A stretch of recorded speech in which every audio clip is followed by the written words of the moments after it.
নমস্কাৰ আপোনালোকে চাই আছে অসম সংবাদ 24 ঘণ্টা। আজি আমি অসম সংবাদ 24 ঘণ্টায় আহি উপস্থিত হৈছোঁ শ্বহীদ নগৰী ঢেকিয়াজুলিস্থিত নক্ষত্ৰ চিনেমা হলত। আৰু নক্ষত্ৰ চিনেমা হলত আজি জুবিন গাৰ্গৰ বহু প্ৰত্যাহিত চিনেমা ৰৈ ৰৈ বিনালে আজি ইতিমধ্যে চলি আছে। 3 নম্বৰ যি প্ৰদৰ্শনী ইয়াত চলিছে আৰু ইতিমধ্যে 3 নম্বৰ প্ৰদৰ্শনী চাই ওলাইছে দৰ্শকসকল, জুবিন অনুৰাগীসকল। আমি তেখেতলোকৰ পৰা কিছু কথা জনাৰ চেষ্টা কৰিম। আজি চিনেমাখনৰ বিষয়ে কিছু কথা জনাৰ চেষ্টা কৰিম। দেখা গৈছে আমাৰ সকলোৰে শ্ৰদ্ধাৰ প্ৰয়াত প্ৰাণৰ কণ্ঠশিল্পী জুবিন গাৰ্গে প্ৰস্তুত কৰি থৈ যোৱা যি এক বহু প্ৰত্যাহিত চিনেমা ৰৈ ৰৈ বিনালে। আৰু এই ৰৈ ৰৈ বিনালে আজি তোমালোকে উপভোগ কৰিছা, কি ক'বা আজি দিনটোত?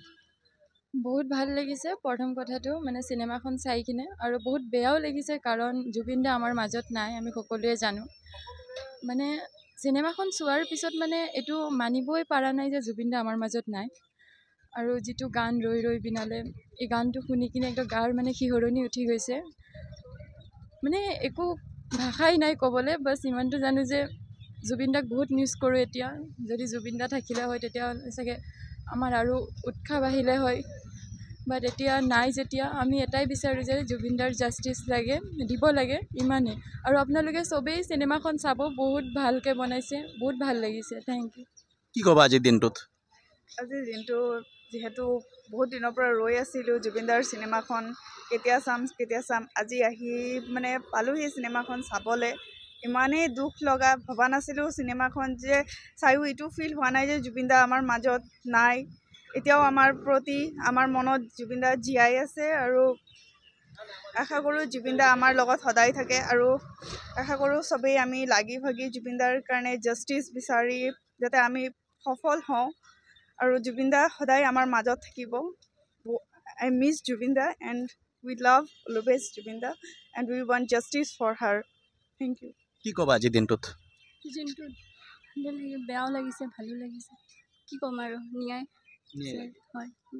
হয়, ইতিমধ্যে শুনিলে দৰ্শকসকলে এতিয়া ৰৈ ৰৈ বিনালে চাই ওলাইছে চিনেমা হলৰ পৰা।